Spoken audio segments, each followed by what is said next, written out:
Ang kwento ni Tomby.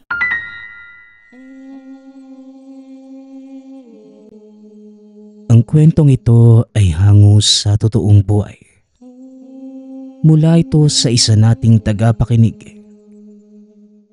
Karanasan ito ni Damian. Walang eksaktong taon. Probinsya ng Davao. Batang laki sa Maynila. Marangya ang pamumuhay na halos wala nang maihiling pa. Simula pagkabata, iniidolo na niya ang ama na isang sundalo. Tatay, paglaki ko, gusto kong maging isang sundalo kagaya mo. Talaga ba? Aba, dapat ngayon pa lang sanayin na kita. Sige po tay, gusto ko po yan. Aba, ano yung pinag-uusapan nyo? Mukhang seryoso kayo ah. Wala po nay, sinabi ko lang kay tatay na paglaki ko, gusto ko ding maging sundalo. Pag-uusap ng pamilya. Lumipas sa mga taon. Lumaki si Damian sa isang masayang tahanan. Kahit abala sa trabaho bilang sundalo si Tatay Ismael, sinisigurado niyang may oras ito para sa pamilya. Tuwing wala namang pasok, naglalaan ito ng oras para makipaglaro kay Damian at turuan ito ng mga disiplina. Habang si Nanay Esme naman, isang mapagmahal na ina. Siya ang gumagabay at nag-aaruga kay Damian araw-araw. Masinop ito sa bahay at masarap magluto. Kaya naman tuwing hapunan, palaging sabik ang pamilya na magsalo-salo sa pagkainan. O siya, tapos na ang laro nyo ha. Magugas na kayo ng kamay at kakain na tayo. Opo nay, gutom na ako eh. Ano po bang ulam natin? Syempre yung paborito mo, adobo. Pag-uusap ng mag-ina. Masaya at puno ng halakhakan ang pagkainan. Kwentuhan ng mga pangyayari sa maghapon. Asara ni Damian at ng ama.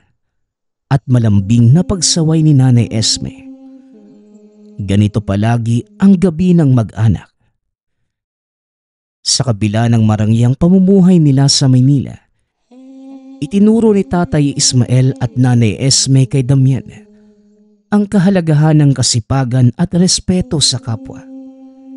Hindi nila hinayaang lumaking sunod sa luho ang anak. Sa halip, tinuruan nila itong maging masipag sa pag-aaral at matuto sa sariling sikap. O anak, tatandaan mo ha, hindi lang pera ang sukatan ng tagumpay. Ang tunay na tagumpay ay pagiging mabuting tao. Opo tay. Sa murang edad, natutunan ni Damian ang halaga ng pamilya at pangarap. Sigurado ito na isang araw, magiging sundalo din siya. Kagaya ng ama, ipagmamalaki rin ng sariling pamilya. Hanggang sa isang araw, isang pangyayari ang biglang yumanig sa kanilang buhay. Isang trahedyang hindi nila inaasahan. Isang gabi, habang nag-aabang sila Nanay Esme sa pagkainan, dumating ang isang sundalo na may daladalang masamang balita. Ginang Esme, paumanhin po pero si Ginoong Ismael nasawi po sa isang engkwentro. Wika ng isang sundalong nagpakilalang aming. Parang huminto ang mundo ni Esme. Nabitawan niya ang kutsarang hawak at nanghina ang tuhod. Habang si Damian naman, hindi kagad nakapagsalita. Nakatitig lamang sa sundalo na pilit inuunawa ang sinabi nito. Teka, anong ibig mong sabihin? Hindi totoo yan. Babalik si tatay. Ang sabi niya babalik siya sa amin. Pasensya na, iho. Tunay ngang bayani ang iyong ama. Ipinaglaban niya ang ating bayan hanggang sa kanyang huling hininga. Wika ni Aming. Tuluyang bumagsak si Nanay Esme sa sahig. Napahagulgol habang si Damian naman, nanatiling nakatayo, tuliro at hindi makapaniwala. Ilang oras itong hindi nagsasalita. Umaasang isang masamang biro lamang ang nadinig. Ngunit nang dumating ang kabaong ng ama, sa kanya tuluyang naintindihan ang katotohanan. Sa burol, maraming sundalo at kaibigan ang dumating upang magbigay pugay kay Tatay Ismael. Ngunit kahit gaano karami ang dumalo, hindi nito napunan ang lungkot na nararamdaman ng bata. Damian, anak, kailangan nating tanggapin. Wala na ang tatay mo. Nanay, hindi ko po kaya. Paano na po tayo? Mahigpit na niyakap ni Nanay Esme ang anak.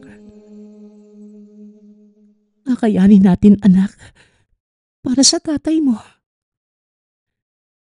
Wika ni Nanay Esme. Mula ng araw na yon, nagbago ang buhay ni Damian.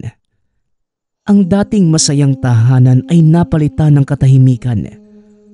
Ang hapagkainan na puno ng tawanan noon, ngayon puro puwang na kailanman ay hindi na mapupunan.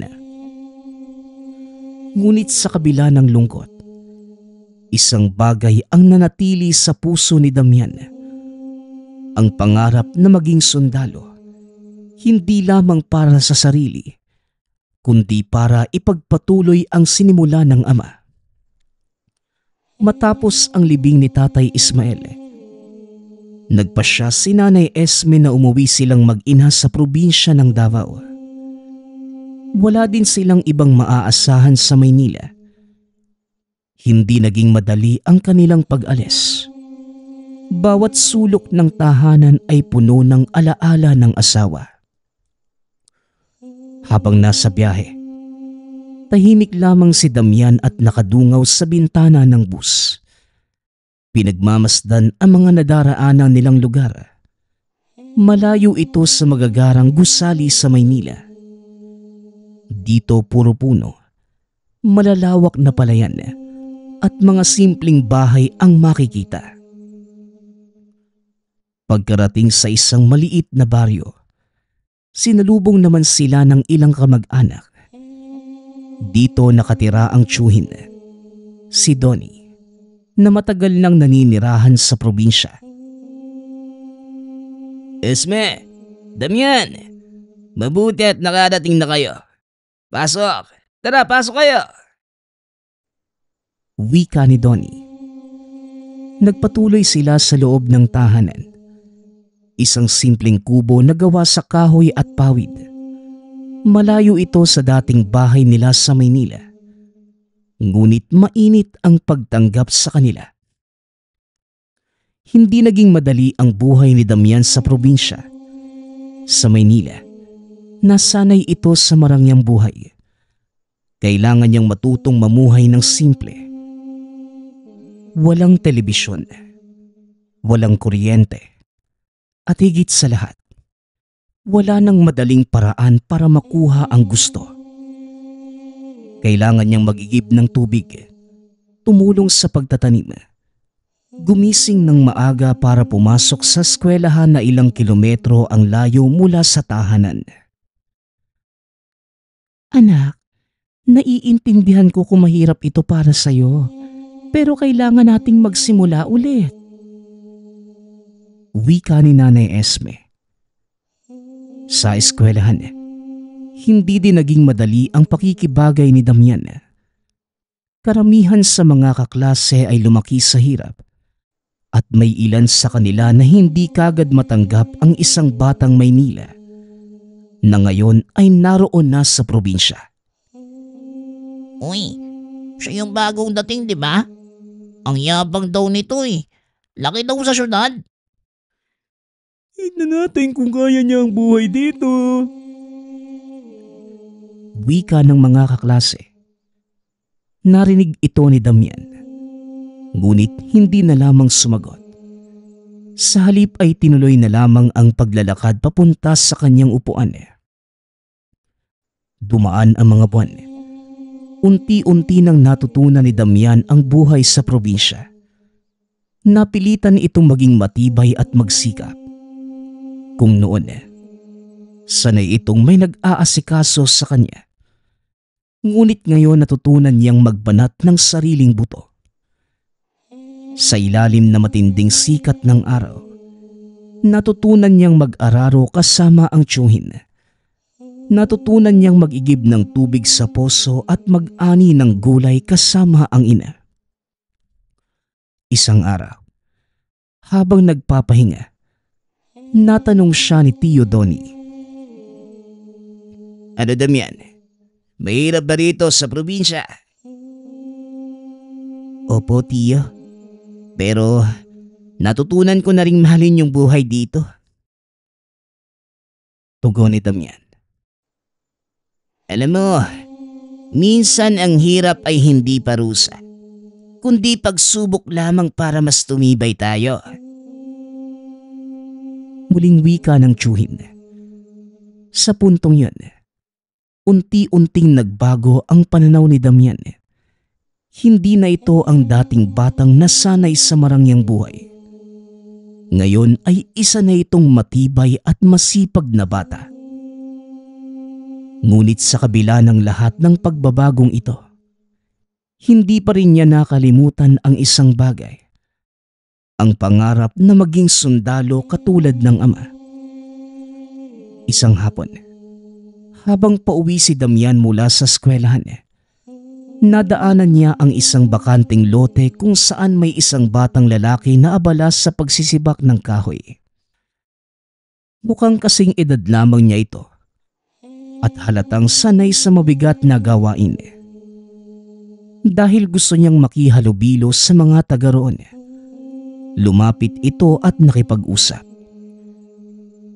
Magandang araw. Kumusta? Tanong ni Damian. Tumigil ang batang lalaki sa ginagawa. Umarap ito sa kanya. Bago ka lang dito, no? Ako nga pala si Jeff. Oo, kakalipat lang namin ng nanay ko galing Maynila. Kaya pala mukha kang hindi sanay sa buhay dito. Mahirap dito sa probinsya, no? Pero masaya rin naman. Oo nga eh. Ibang-iba sa dati kong buhay. Pero unti-unti ko na ding natututunan.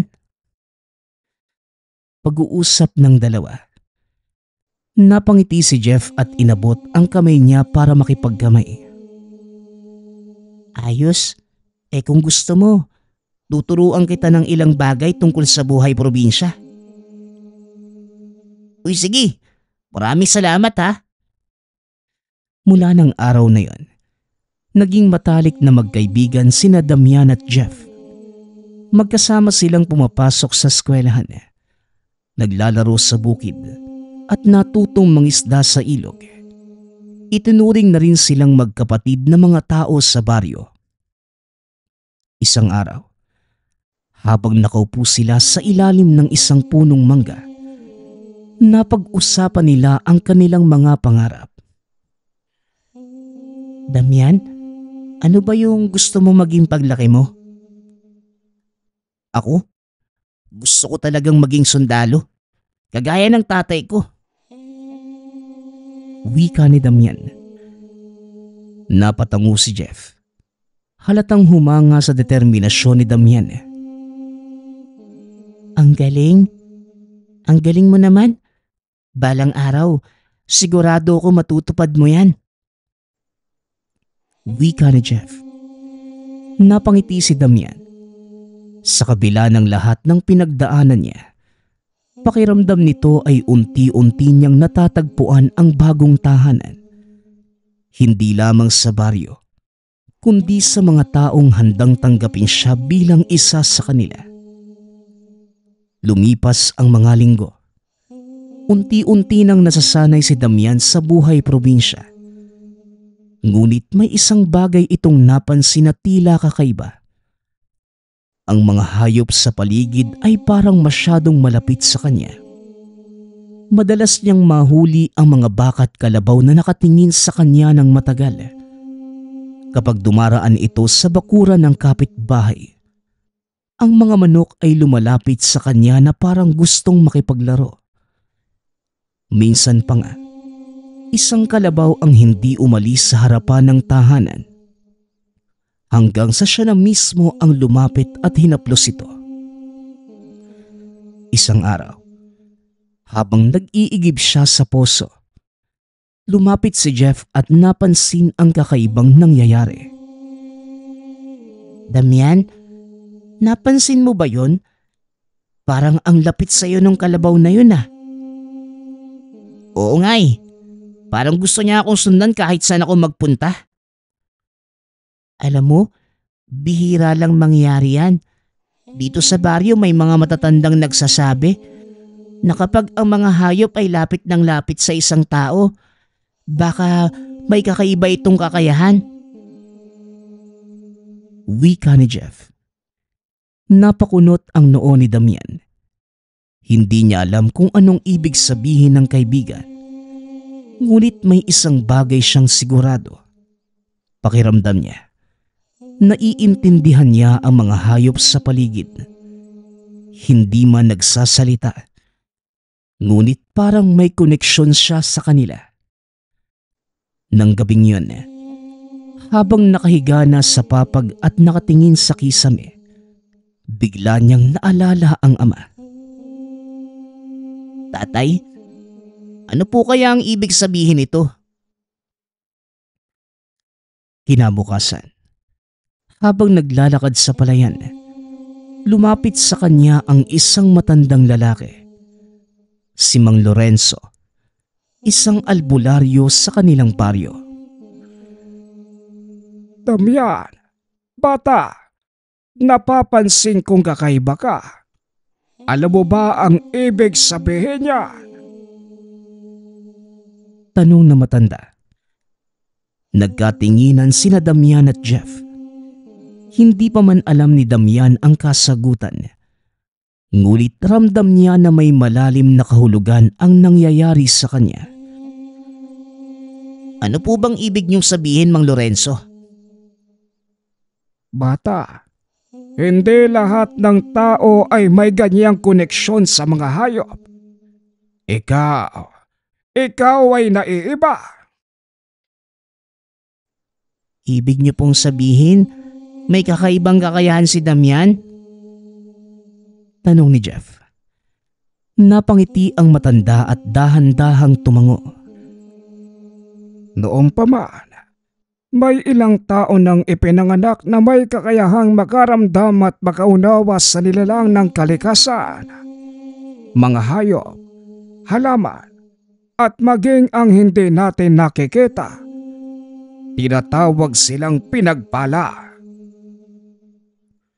Pagpapaliwanag ni Mang Lorenzo, nagulat si Damian sa narinig. Pero, paano po nangyari yun? Wala naman akong ginagawa eh. Pero kusa po silang lumalapit sa akin. Dahil likas yan sa'yo, bata. Ang iyong dugo, ang iyong diwa, may kapangyarihan kang hindi pa lubusang nauunawaan. Hindi makapagsalita si Damian. Hindi niya kailanman inisip na may ganitong bagay na mangyayari sa kanya. Di ang ibig sabihin, si Damian ay parang isang manggagamot? Tanong ni Jeff. Hindi lang basta manggagamot.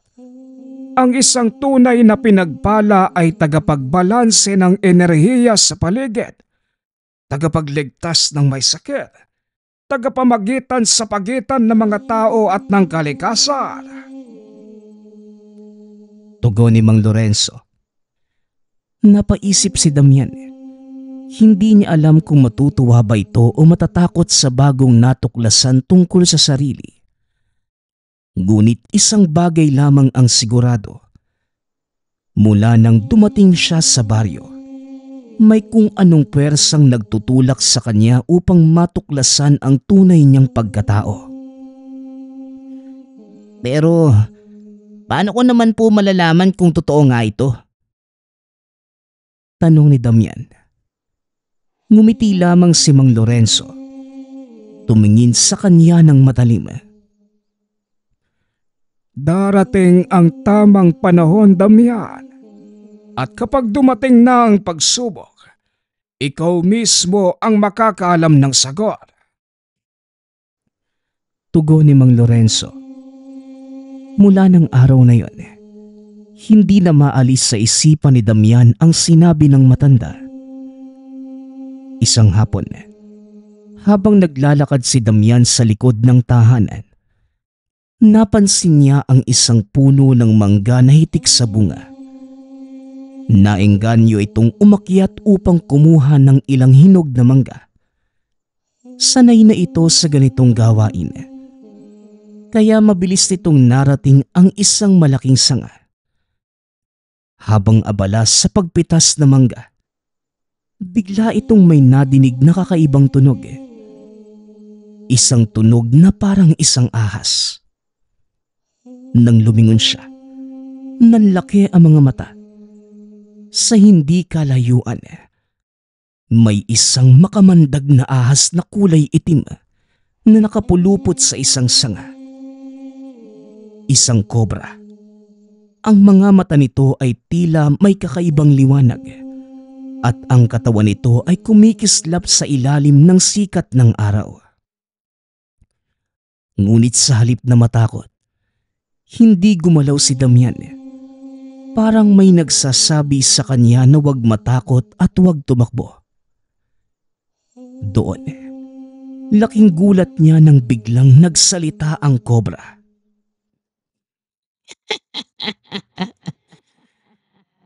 Matagal na kitang hinihintay. Wika ng nilalang. Napatigil si Damian. Nanginig ang katawan. Ngunit hindi dahil sa takot, kundi dahil sa pagtataka. Anong ibig mong sabihin? Sino ka ba? Tanong ni Damian. Dahan-dahang gumalaw ang kobra at mula sa bibig nito, may iniliwa ito na isang lumang kwintas na may palawit na bato sa gitna. Ang bato ay tila kumikislap na kulay ginto at itim. Bata, isa kang mananandok. Tagapagbantay ng balanse ng kalikasan. At ito ang sagisag ng iyong kapangyarihan. Muling wika ng nilalang. Dahan-dahang inabot ni Damian ang kwintas. Nang madampian ito ng kamay, biglang may malakas na liwanag na bumalot sa paligid. Napasigaw si Damian. Ano ba to? Habang suot ang kwintas, pakiramdam niya ay may dumadaloy na kakaibang enerhiya sa katawan. Para bang mas lumalakas ito, mas naging malinaw ang pandinig at paningin niya. At mas ramdam niya ang bawat galaw ng hangin sa paligid. Ang kwintas na yan, isang simbolo. Isa itong palatandaan na ikaw ay isang tunay na mananandok. Darating ang araw, malalaman mo kung paano mo ito gagamitin. Pero tandaan mo, Damian, ang kapangyarihan ay palaging may kakibat na responsibilidad. Wika ng kobra. Biglang lumiwanag ang paligid. At sa isang iglap, nawala ang nilalang. Naiwan si Damian sa sanga ng mangga. Hawak pa rin ang kumikislap na kwintas. Hindi pa rin siya makapaniwala sa nangyari. Teka, totoo ba to? Isa ba talaga ako mananandok? Tanong ni Damian. Napahawak ito sa kwintas at muling napatingin sa paligid. Ang dating tahimik na buhay sa baryo ay nagbago sa isang iglap. Ngayon, alam niyang may mas malaking papel siyang ginagampanan sa mundong ito. Ngunit hindi pa niya alam na may darating na panganib. At ang kwintas na ito ang magiging susi sa pagsisimula ng kanyang tunay na misyon. Simula ng araw na tinanggap niya ang kwintas mula sa mahiwagang kobra, marami nang nagbago sa buhay ni Damian. Noong una, hindi niya masyadong binigyan ng pansin ang nangyari. Iniisip na baka isang panaginip lamang ang lahat. Ngunit ng mga dumaang araw, napansin niya na mas lumakas ang pandama. Habang naglalakad sa palayan, nadinig niya ang mahihinang yabag ng mga hayop kahit malayo pa ang mga ito. Ang tunog ng hangin, ang paggalaw ng mga dahon. Pakiramdam niya ay mas ramdam nito ang lahat sa paligid. Hanggang sa isang umaga, habang nag-iigib ng tubig sa poso, napansin niya na tila may bumubulong sa kanyang isipan. Napalingon ito, ngunit wala namang tao sa paligid. Maigi niya itong pinakiramdaman. Biglang napansin ang isang maliit na ibon na nahulog mula sa sanga. Pilit nitong inaangat ang sarili ngunit mukhang may sugat ito sa pakpak. Lumuhod si Damian at marahang kinuha ang ibon. Hindi niya alam kung bakit. Ngunit pakiramdam niya ay kailangan niya itong tulungan. Sa hindi may paliwanag na dahilan, kusang gumalaw ang katawan. Hinawakan niya ang sugatang bahagi ng ibon at biglang uminit ang kwintas na suot. Ilang segundo lang, napansin niya na unti-unting gumaling ang sugat ng ibon. Nagulat ang bata. Napatingin ito sa mga kamay at kwintas na kumikislap ng bahagya. Ilang saglit pa, lumipad na ang ibon na para bang wala itong naging sugat. Teka, ano bang nangyayari sa akin? Wika ni Damian sa isipan.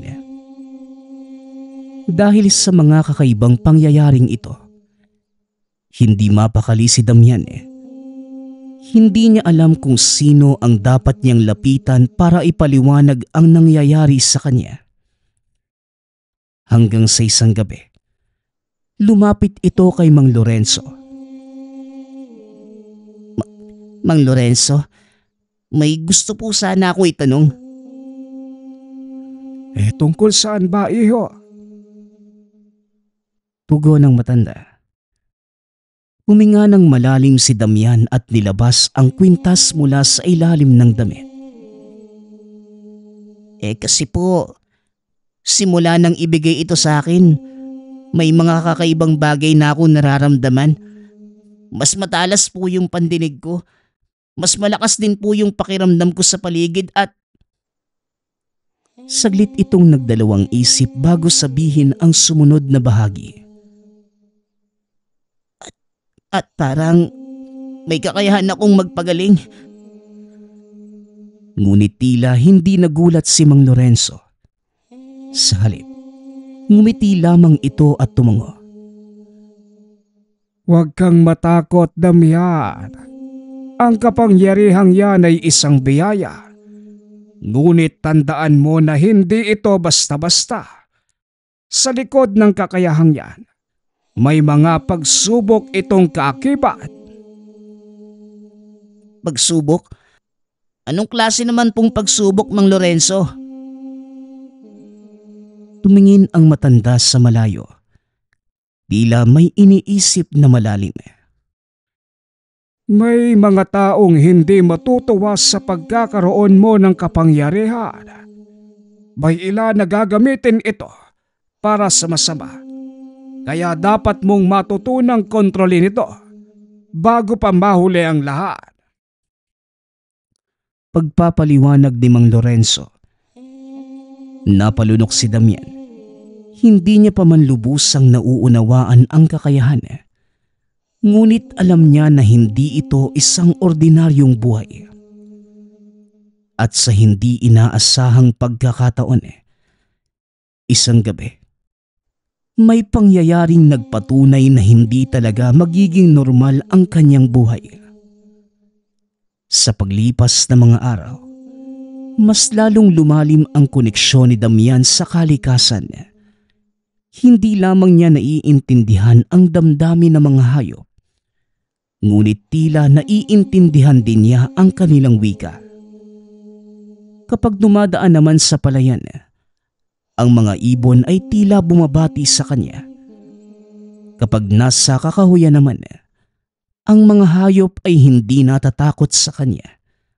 Sa halip, lumalapit pa ang mga ito.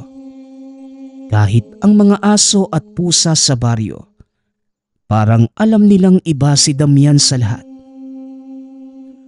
Hanggang sa isang araw, habang naglalakad sila Jeff sa gubat upang maghanap ng hinog na bayabas, isang nakakakilabot na insidente ang nangyari. Damian, tignan mo to, ang daming bayabas dito. Wika ni Jeff. Tuwang-tuwa ang kaibigan habang pumipitas ng bayabas sa isang mababang puno. Samantalang si Damian naman, nakatingin sa paligid. Pilit pinapakiramdaman ang kakaibang enerhiyang bumabalot sa lugar. Ngunit isang malakas na tunog ng ahas ang nadinig ni Damian bago pa siya makasigaw. Damian, tinuklaw ako ng ahas. Tulungan mo ako. Wika ni Jeff. Pagkalingon ni Damian, nakita nito ang isang malaking ahas na kulay dilaw. Nakapulupot sa paa ng kaibigan. Nakatuklaw na ito sa binti. At kita sa mukha ng kaibigan ang matinding sakit. Dali-daling lumapit si Damian. Ngunit bago pa ito makalapit, nakarinig siya ng isang tinig sa isipan. Napatigil si Damian. Alam niya na hindi ito ordinaryong ahas. Ang mga mata nito ay kulay pula. At ang balat nito ay tila may kakaibang ningning. Ngunit hindi siya papayag na mawala ang kaibigan. Umalis ka sa kanya. Dahil sa galit, napansin nitong biglang nagliwanag ang kwintas na suot. Sa isang iglap lang, biglang kumalas ang ahas sa binti ni Jeff. Gumapang ito palayo. Nawala sa mga damo at sa isang iglap lang, parang hindi na ito kailanman naroon. Habang si Jeff naman, nanginginig ito at bumubula na ang bibig. Jeff, anong gagawin ko? Hindi alam ni Damian ang gagawin. Walang ibang tao sa paligid. At kung tatakbo pa ito pabalik sa baryo para humingi ng tulong, baka wala ng buhay si Jeff pagkabalik niya. Kaya pinakiramdaman niya ang sarili. Maya-maya pa, tila may bumulong sa kanyang tenga. Napalunok si Damian. Hindi niya alam kung paano, ngunit inilagay niya ang mga kamay sa sugat ni Jeff. Nang sandaling yun, muli na namang lumiwanag ang kwintas na parang may dumaloy na mainit na enerhiya mula sa kamay papunta kay Jeff. Unti-unting bumagal ang paghinga at ang nanginginig niyang katawan ay kumalma. Ilang saglit pa bumukas ang mga mata ng kaibigan. Damian, anong nangyari? Napabuntong hininga si Damian. Hindi makapaniwala sa nagawa niya. Natulungan kita, Jeff. Natulungan kita. Nagkatinginan silang dalawa. Parehong hindi makapaniwala. Ngayoy alam na ni Damian na hindi niya matatakasan ang kapalaran. Naging isa nga itong mananandok, isang albularyo.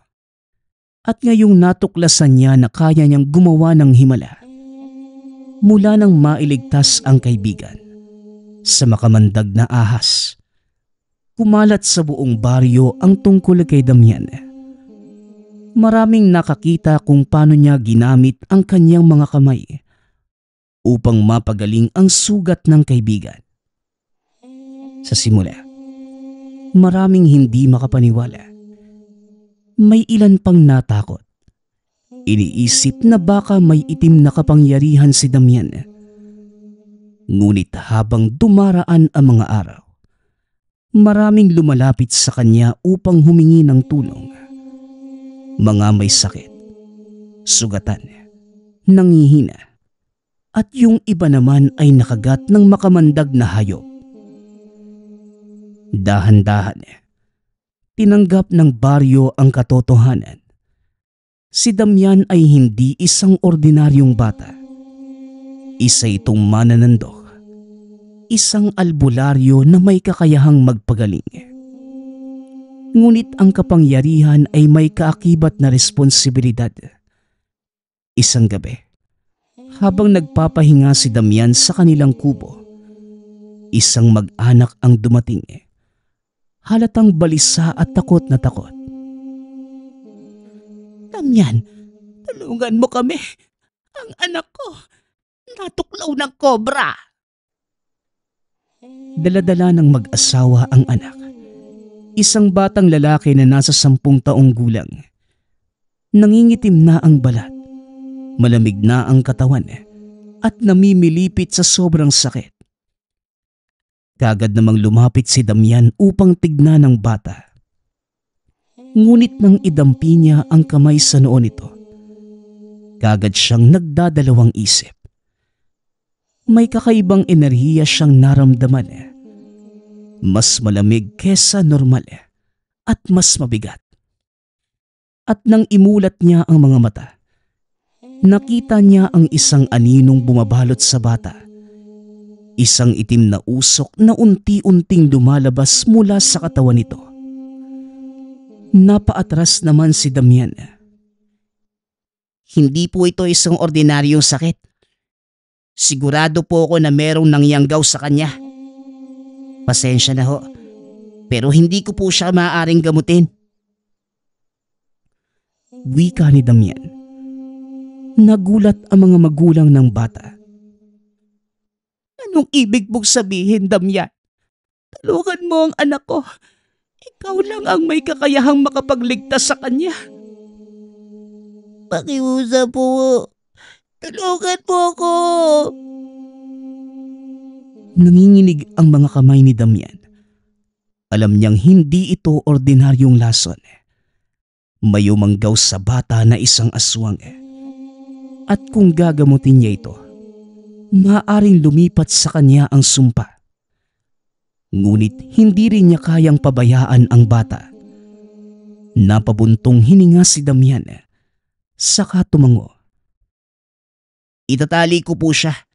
Baka po manlaban eh. Kumuha ito ng matibay na lubid at tinali ang bata sa isang kahoy. Napansin niya na mas lumalakas ang paggalaw ng bata, na parang nagwawala ito. Doon na niya nakita ang hindi dapat makita. Habang itinatali ang bata, isang halakhak ang umalingongaw sa paligid. Napakabata mo pa, Damian. At ngayon, nakikialam ka na sa hindi mo naiintindihan. Napatingin si Damian sa paligid. Mula sa gilid ng kakahuyan, unti-unting lumabas ang isang matangkad at payat na lalaki. Ang mga mata niya ay nagliliwanag sa dilim at ang balat nito ay kulay abuhin na parang hindi ito normal na tao. Hoy, ako ang nangyanggaw sa batang yan. Hindi mo siya maililigtas, Damian. Wika ng nilalang. Napalunok si Damian. Hindi niya inaasahan na kagad siyang makakaharap ng isang aswang. At bakit mo naman to ginagawa, Manong? Sapagkat ito ang aming kalikasan. Ang aming gutom ay hindi mo maiintindihan. Hindi po kita hayaang makuha yung bata. At paano mo ko pipigilan, batang albularyo? Biglang sumugod ang nilalang. Mabilis ito. Halos hindi makita ang galaw. Ngunit bago pa man makalapit, biglang nagliwanag ang kwintas ni Damian. Hindi kita hahayaang makapanakit ng iba. Wika ni Damian. Mula sa kamay, isang bughaw na liwanag ang lumabas at bumalot sa katawan ng nilalang. Itinapon ito palayo. Napahiyaw ang nilalang dahil sa sakit. Hindi! Nagpupumiglas ito. Ngunit hindi niya matanggal ang liwanag na bumabalot sa kanya. Unti-unti ang katawan ay nagsisimulang matupok. Hindi pa tayo tapos. Magbabalik ako. Ngunit sa isang iglap, naglaho ang nilalang mula sa kadiliman. Matapos ang labanan, unti-unting bumalik ang normal na kulay ng bata. Hindi na ito nanginginig. Humihinga na rin ito ng maayos. Maraming salamat. Maraming salamat, Damian. Wika ni Aling Shoni. Matapos ang laban sa nilalang, hindi na nag-alinlangan ang mga taga-baryo. Si Damian ay isang tunay na mananando. Mula noon, mas marami pang lumalapit sa kanya upang humingi ng tulong. Mga may sakit, may sugat at kagat, maging ang mga nakakaranas ng hindi maipaliwanag na pangyayari sa buhay. Ginamit ni Damian ang kakayahan upang pagalingin ang nangangailangan, protektahan ang kanyang baryo, at labanan ang mga nilalang ng dilim. Alam ng bata na hindi doon nagtatapos ang kanyang kwento. Alam din niya na may mas malalaking pagsubok pang darating. Ngunit sa kabila ng lahat, handa itong harapin anumang subok ng tadhana sa kanya bilang bagong batang albularyo. Nagpapasalamat nga pala ako sa lahat ng sumusuporta sa ating channel. Nawa ay patuloy niyong suportahan at pakinggan ang ating mga kwento. Hanggang sa muling pakikinig. Paalam.